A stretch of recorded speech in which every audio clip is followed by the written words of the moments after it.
നമസ്കാരം. ദേവകി ആസ്ട്രോ സെർച്ചിലേക്ക് സ്വാഗതം. 2026 ജൂൺ 2 സംഭവിക്കുന്ന വ്യാഴത്തിൻ്റെ സംക്രമണത്തെക്കുറിച്ചാണ് ഈ വീഡിയോയിൽ പ്രതിപാദിക്കുന്നത്. ജൂൺ 2 വെളുപ്പിന് 1:48 AM വ്യാഴം മിഥുനം രാശിയിൽ നിന്നും കർക്കിടകം രാശിയിലേക്ക് സംക്രമിക്കപ്പെടുന്നു.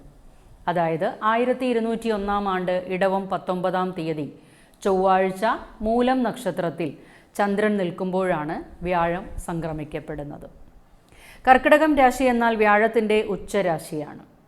ഉച്ചരാശിയിൽ വ്യാഴം സ്ഥിതി ചെയ്യുമ്പോൾ അത്യധികം നേട്ടങ്ങൾ എല്ലാവർക്കും ചൊരിയുന്നതാണ്. ഏതെല്ലാം മേഖലയിൽ ശ്രദ്ധിക്കണം, ഏതെല്ലാം മേഖലയിലാണ് ഐശ്വര്യങ്ങൾ വരുന്നത് എന്നെല്ലാം ഈ വീഡിയോയിൽ പറയാമെന്ന് വിചാരിക്കുന്നു. 12 വർഷത്തിനു ശേഷമാണ് സർവേശ്വരകാരകനായ വ്യാഴം കർക്കിടകം രാശിയിലേക്ക് സംക്രമിക്കപ്പെടുന്നത്. 2025 മെയ് 14 വ്യാഴം മിഥുനം രാശിയിലേക്ക് സംക്രമിച്ചത്. ജൂൺ 2 മുതൽ ഒക്ടോബർ 30 വരെയാണ് വ്യാഴം കർക്കിടകം രാശിയിൽ സ്ഥിതി ചെയ്യുന്നത്. ഈ വീഡിയോയിൽ മേടം രാശിയിൽ ഉൾപ്പെടുന്ന അശ്വതി, ഭരണി, കാർത്തികയുടെ 1-ാം പാദം ഉൾപ്പെടുന്ന മേടം രാശിക്കാർക്ക് ഈ വ്യാഴമാറ്റം എന്തെല്ലാം ഗുണാനുഭവങ്ങൾ തരുന്നതെന്ന് പരിശോധിക്കാം. മേടക്കൂറുകാർക്ക് 9-ാം ഭാവാധിപനും 12-ാം ഭാവാധിപനുമായ വ്യാഴം 3-ാം ഭാവത്തിൽ സഞ്ചരിച്ചു കൊണ്ടിരിക്കുന്ന വ്യാഴം 2026 ജൂൺ 2 4-ാം ഭാവത്തിലേക്ക് ഉച്ചസ്ഥിതിയിലേക്ക് വന്നു ചേരുന്നു. 4-ാം ഭാവം എന്നാൽ വീട്, ഭൂമി, വാഹനം, കുടുംബം, അമ്മ എന്നിവയെല്ലാം സൂചിപ്പിക്കുന്ന ഭാവമാണ്.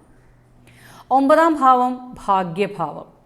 12-ാം ഭാവം എന്നാൽ ചിലവിൻ്റെ ഭാവം.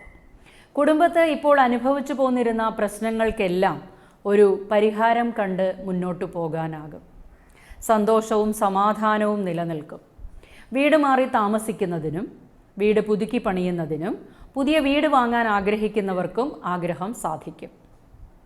വാഹനം പുതിയത് വാങ്ങാൻ ആഗ്രഹിക്കുന്നവർക്കും ആഗ്രഹം സഫലമാകുന്നതാണ്.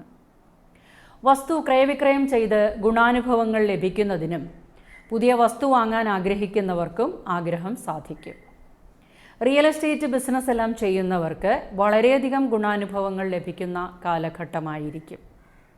ഭാഗ്യദേവൻ കൂടിയായ വ്യാഴം എല്ലാ ഭാഗ്യാനുഭവങ്ങളും തരുന്നതായിരിക്കും. ഉന്നത വിദ്യാഭ്യാസത്തിൽ ഏർപ്പെട്ടിരിക്കുന്ന മേടം രാശിക്കാർക്ക് വളരെയധികം ഗുണാനുഭവങ്ങൾ ലഭിക്കുന്ന സമയം. ചിട്ടയോടെ പഠനം തുടരുന്നതിനും ഉന്നത വിദ്യാഭ്യാസത്തിലെ ആഗ്രഹിക്കുന്ന വിഷയത്തിൽ തന്നെ പ്രവേശനം ലഭിക്കുന്നതിനും ഇനി വിദേശ പഠനം ആഗ്രഹിക്കുന്നവർക്കും ആഗ്രഹം സാധിക്കുന്നതാണ്. സന്താനങ്ങൾക്കും പലവിധ ഉയർച്ചകൾ ഉണ്ടാകുന്നതാണ്. സന്താനങ്ങൾക്ക് ജോലി കിട്ടുന്നത് വഴിയും വിവാഹം നടന്നു കിട്ടുന്നത് വഴിയും വളരെയധികം സന്തോഷം അനുഭവിക്കാൻ യോഗമുണ്ടാകും. അതേപോലെ തന്നെ 12-ാം ഭാവാധിപൻ കൂടിയായ വ്യാഴം 4-ാം ഭാവത്തിൽ നിൽക്കുന്നു. എല്ലാ കാര്യത്തിലും ധനച്ചിലവുകൾ നിയന്ത്രിച്ച് മുന്നോട്ടു പോകാനാകും. അഥവാ ധനച്ചിലവുകൾ വന്നു ചേർന്നാൽ തന്നെ അവ കർമ്മരംഗത്തുള്ള ഉയർച്ചയ്ക്ക് വേണ്ടിയും സന്താനങ്ങളുടെ ഉയർച്ചയ്ക്ക് വേണ്ടിയും ഉന്നത വിദ്യാഭ്യാസം കരസ്ഥമാക്കാനും ആത്മീയ കാര്യങ്ങൾക്കും ആയിരിക്കാം ധനച്ചിലവുകൾ വന്നു ചേരുന്നത്. പുണ്യപ്രവൃത്തികൾ ചെയ്യുവാൻ അവസരമൊരുങ്ങും. കർമ്മരംഗത്ത് പ്രകടമായ മാറ്റങ്ങൾ ഉണ്ടാകും. സർക്കാർ ഉദ്യോഗത്തിനായി കാത്തിരിക്കുന്നവർക്കും ആഗ്രഹം സാധിക്കുന്നതാണ്. കർമ്മരംഗത്ത് ആഗ്രഹിക്കുന്ന ഉയർച്ചകൾ ഉണ്ടാകും. ആഗ്രഹിക്കുന്ന സ്ഥലത്തേക്കുള്ള സ്ഥലം മാറ്റം, ശമ്പള വർധനവ് എന്നിവ ഉണ്ടാകുന്നതാണ്. ദൈവാധീന കൂടുതൽ അനുഭവപ്പെടും. രോഗാരിഷ്ടതകൾ വലച്ചുകൊണ്ടിരിക്കുന്നവർക്ക് ആശ്വാസം ലഭിക്കുന്നതാണ്. ആയുസ്സും ആരോഗ്യവും വർദ്ധിക്കും. ബന്ധുക്കളുമായി നല്ല സ്നേഹബന്ധം പുലർത്തി മുന്നോട്ടു പോകാനാകും. ഗൂഢശാസ്ത്രങ്ങൾ അഭ്യസിക്കാൻ ആഗ്രഹിക്കുന്നവർക്കും ആഗ്രഹം സഫലമാകുന്നതാണ്. അച്ഛൻ്റെയും ഗുരുക്കന്മാരുടെയും അനുഗ്രഹ ആശിസ്സുകൾ ലഭിക്കും. അമ്മയിൽ നിന്നും അമ്മയുടെ ബന്ധുക്കളിൽ നിന്നോ സഹായങ്ങൾ പ്രതീക്ഷിക്കാം. പിതൃസ്വത്ത് ലഭിക്കുന്നതാണ്. നാൽക്കാലി പരിപാലനം ഗുണകരമായിരിക്കും. ഏതൊരു സേവനത്തിൽ ഏർപ്പെട്ടിരിക്കുന്നവർക്കും കൃഷിക്കാർ, ഫാം ഹൗസ് നടത്തുന്നവർ, തോട്ടം, ഭൂമി സംബന്ധമായ പ്രവർത്തനങ്ങളിൽ ഏർപ്പെട്ടിരിക്കുന്നവർ, ഭോജന പദാർത്ഥങ്ങളിൽ കർമ്മനിരതരായിട്ടുള്ളവർക്കും ഗുണാനുഭവങ്ങൾ വർദ്ധിക്കുന്നതാണ്. 12ാം ഭാവത്തിൽ നിൽക്കുന്ന ശനി ധനച്ചിലവുകൾ തരും. 7.5 ശനിക്കാലം എന്നാൽ കർക്കിടകത്തിൽ നിൽക്കുന്ന വ്യാഴത്തിൻ്റെ ദൃഷ്ടി മീനം രാശിയിലേക്ക് പതിക്കുന്നതിനാൽ 7.5 ശനിയുടെ കാഠിന്യം കുറയും. ധനച്ചിലവുകൾക്ക് നിയന്ത്രണമുണ്ടാകും. 7.5 ശനി ദോഷം കുറയുന്നതാണ്. ചുരുക്കി പറഞ്ഞാൽ ജൂൺ മാസം 2 മുതൽ മേടം രാശിക്കാർക്ക് സർവ്വവിധ ഐശ്വര്യങ്ങളും ഗുണാനുഭവങ്ങളും ലഭിക്കുന്ന കാലമാണ്. അതായത് 2027 ജൂൺ മാസം വരെ മേടം രാശിക്കാർക്ക് തിരിഞ്ഞു നോക്കേണ്ടി വരില്ല. 2026 ജൂൺ മാസം മുതൽ 2027 ജൂൺ മാസം വരെ വെച്ചടി ഉയർച്ചകൾ ഉണ്ടാകുന്ന സമയമാണ്. അവയെ മാക്സിമം പ്രയോജനപ്പെടുത്തുക. ഏതെല്ലാം മേഖലയിൽ നമുക്ക് ഗുണാനുഭവങ്ങൾ ലഭിക്കും എന്നതാണ് ഈ വീഡിയോയിൽ പ്രതിപാദിച്ചിരിക്കുന്നത്.